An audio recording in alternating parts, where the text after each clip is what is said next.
नमस्कार मित्रांनो, आज आपण व्हॉट इज म्युच्युअल फंड म्हणजे काय याविषयी डिटेल्स माहिती पाहणार आहोत.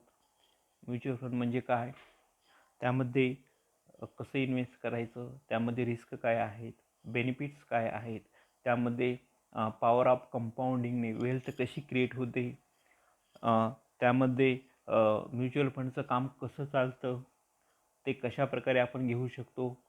तर ह्या सर्व गोष्टी आपण इथं पाहणार आहोत. तर तुम्ही नवीन असाल तर चॅनलला सबस्क्राईब करा आणि पुढील बेल आयकॉनवर क्लिक करा. तर म्युच्युअल फंड म्हणजे एक डायव्हर्सिफाईड प्लॅन आहे इन्व्हेस्टमेंटचा, की जे की चेंजिंग जनरेशननुसार आपल्याला रिटर्न्स देऊ शकतो. आपले जे पूर्वीचे जे प्लॅन आहेत इन्व्हेस्टमेंटचे, एफ डी असन, आर डी असन, तर ते ह्या येणाऱ्या महागाईच्या काळामध्ये ज्या प्रमाणामध्ये महागाई वाढते आहे, पेट्रोलचे दर वाढत आहेत आणि महागाई स्पीडनं वाढते आहे, तेवढ्या स्पीडनं हे जे इन्व्हेस्टमेंट प्लॅन आहेत ते आपल्याला रिटर्न काळानुसार देऊ शकत नाही. त्यामुळं बदलत्या काळानुसार जो इन्व्हेस्टमेंट प्लॅन आहे तो म्युच्युअल फंड हा एक बेस्ट पर्याय आहे लॉंग टर्म इन्व्हेस्टमेंटसाठी. पॉवर ऑफ कंपाऊंडिंगने मोठी वेल्थ क्रिएट होऊ शकते लॉंग टर्ममध्ये. तर म्युच्युअल फंड काय आहे? म्युच्युअल फंड हा एक डायव्हर्सिफाईड इन्व्हेस्टमेंट प्लॅन आहे, की अनेक लोकांकडून छोट्या छोट्या रकमेमध्ये पैसे गोळा करून ते आपण वेगवेगळ्या ऑप्शन्समध्ये इन्व्हेस्टमेंटच्या स्टॉक्स असतील, गोल्ड असेल, डेप्ट असेल आणि ओदर ॲसेट्स असतील, फिक्स डिपॉझिट्समध्ये सर्वांमध्ये थोडं थोडं अमाऊंट हे म्युच्युअल फंड मॅनेजर इन्व्हेस्टमेंट करतात, की जे की आपण एक व्यक्ती करू शकत नाही.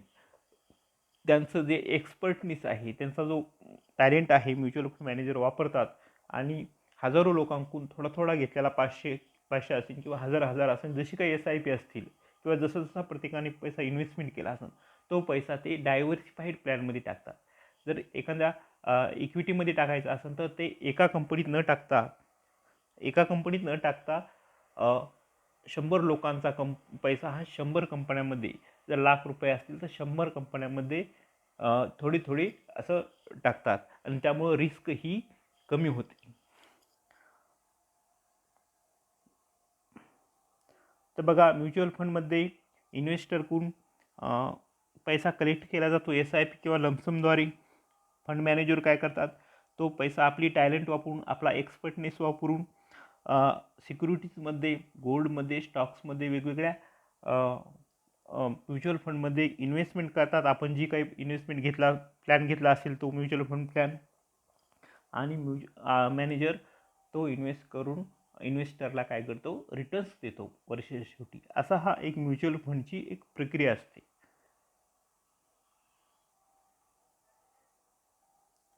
तर आपण काय काळजी घ्यायला पाहिजे म्युच्युअल फंड काढते वेळेस? तर आपण जे त्याच्या पॉलिसी अँड कंडिशन आहेत त्या व्यवस्थित पॉलिसी डॉक्युमेंट आणि कंडिशन केअरफुली वाचल्या पाहिजेत. त्यानंतर त्या फंडचा बॅकिंग, जो मागच्या वर्षाचा जो परफॉर्मन्स असेल तो पण पाहिला असेल.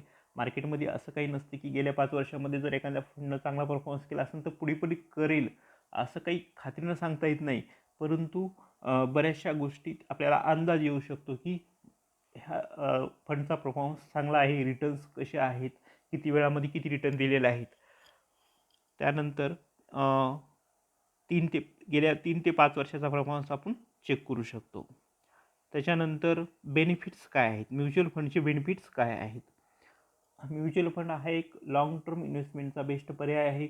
पॉवर ऑफ कंपाऊंडिंगने त्यामध्ये मोठी वेल्थ क्रिएट होऊ शकते.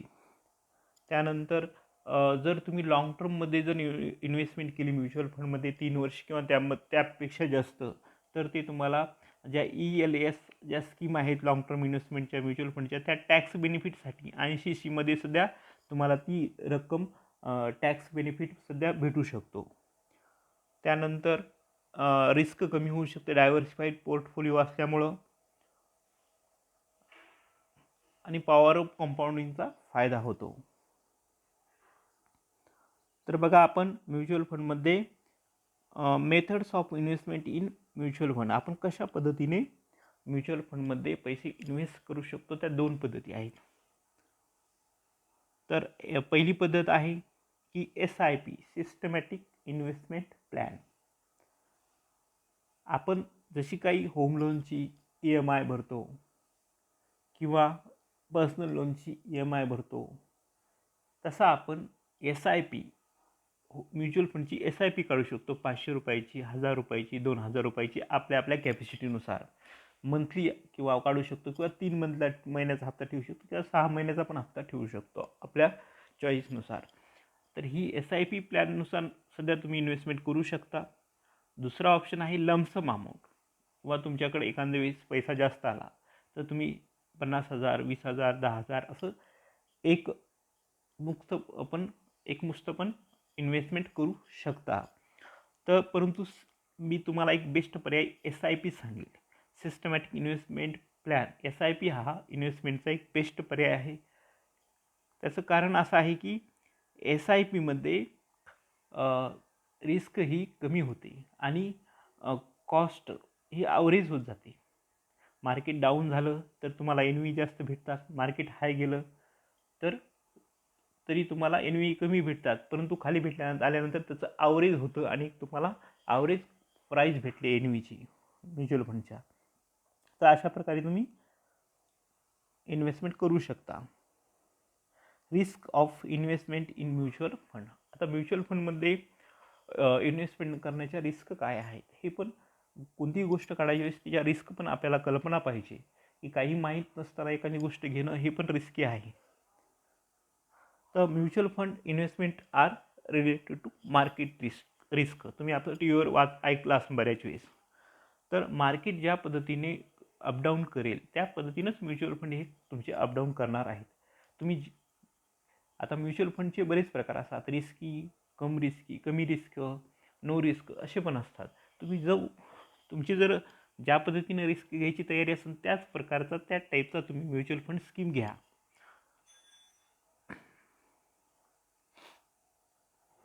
What is asset management company. आता AMC म्युच्युअल फंडमध्ये आपण AMCमध्ये पैसे इन्व्हेस्टमेंट करतो, AMCला पैसे देतो आपण ॲसेट मॅनेजमेंट कंपनीला. बऱ्याच ॲसेट मॅनेजमेंट कंपनी आहेत. HDFC AMC आहे, रिलायन्स निपॉन AMC आहे, ICICI AMC आहे आणि इतर पण बँकांच्या आहेत. तर आपण त्यांच्या AMCमध्ये पैसा इन्व्हेस्टमेंट करतो आणि त्या AMCचा मॅनेजर तो पैसा इक्विटीमध्ये, गोल्डमध्ये, डेप्टमध्ये आपली जशी काही स्कीम असेल त्या स्कीमच्या नियमानुसार तो इन्व्हेस्टमेंट करतो आणि आपल्याला रिटर्न बनवून देतो. आणि त्या रिटर्न बनवून देण्याच्या बदल्यामध्ये AMC आपल्याकडून कमिशन घेते. 1.5 ते 2%, थोडंफार कमी जास्त AMCनुसार असू शकते. एक अंदाजे 1.5 ते 2% असं वार्षिक कमिशन असतं त्यांचं, आपलं जे काही रिटर्न्स भेटतील त्यावर किंवा आपल्या इन्व्हेस्टमेंट अमाऊंटवर. हे पण तुम्हाला माहीत असणं गरजेचं आहे. आता आपण पाहू म्युच्युअल फंडचे प्रकार. म्युच्युअल फंडचे 2-3 प्रकार पडतात. आपण पहिला प्रकार पाहूया, लार्ज कॅप म्युच्युअल फंड, की हा मार्केटमधल्या ज्या फर्स्ट लार्ज कॅप मोठ्याल्या ज्या 10-100 कंपन्या आहेत त्यामध्ये इन्व्हेस्टमेंट करतो आणि यामध्ये रिस्क कमी असते. मिड कॅप म्युच्युअल फंड हा मीडियम साईजच्या ज्या कंपन्या आहेत मार्केटमधल्या त्यामध्ये इन्व्हेस्टमेंट करतो, ह्यामध्ये रिस्क पण मीडियमच आहे. आणि स्मॉल कॅप म्युच्युअल फंड हा ज्या छोट्या कंपन्या आहेत त्यामध्ये इन्व्हेस्टमेंट करतो, ह्यामध्ये रिस्क थोडी जास्त असते, कारण छोटे जे स्टॉक आहेत ते स्पीडली अपडाऊन होतात, खालीवरी होत असतात. आणि मल्टी कॅप म्युच्युअल फंड, काही म्युच्युअल फंड हे मल्टी कॅप म्युच्युअल फंड आहेत की जे तिन्ही सेगमेंटमध्ये मॅनेजरला जिथं काही योग्य पोझिशन वाटेल, large cap, mid cap, small cap, त्या कोणत्याही ह्याच्यामध्ये इन्व्हेस्टमेंट करू शकतात, त्याला म्हणजे मल्टी कॅप म्युच्युअल फंड. आता त्याच्यानंतर आणखी दुसरे म्युच्युअल फंडचे प्रकार आहेत, index mutual fund, equity mutual fund, debt mutual fund आणि gold mutual fund. Index mutual fund हा सेन्सेक्स आणि इंडेक्स जो आहे त्याच्यामध्येच इन्व्हेस्टमेंट करतात. त्यानंतर इक्विटी फंड जो आहे, इक्विटी फंड हा स्टॉक्समध्ये, शेअर्स, कंपनीच्या शेअरमध्ये इन्व्हेस्टमेंट करणार आहे. गोल्ड फंड हा गोल्डमध्ये इन्व्हेस्टमेंट करणार आहे. डेट फंड हा कंपनीच्या बॉन्ड्समध्ये याच्यामध्ये किंवा फिक्स डिपॉझिटमध्ये इन्व्हेस्टमेंट करणारा आहे. तर अशा प्रकारे हे म्युच्युअल फंडचे प्रकार आहेत. अशा प्रकारे आपण आज म्युच्युअल फंडची माहिती पाहिली. तर म्युच्युअल फंड ही एक बेस्ट पर्याय आहे, परंतु त्याच्या सर्व गोष्टी तुम्ही अभ्यास करा, स्कीमचा अभ्यास करा, ऑब्झर्वेशन करा आणि सुरुवातीला छोट्या अमाऊंटमध्ये स्टार्ट करा. त्याचं 1 वर्ष ऑब्झर्वेशन करा, म्हणजे तुमची अंडरस्टँडिंग पॉवर वाढेल आणि त्यानंतर तुम्ही मोठी रक्कम लावा.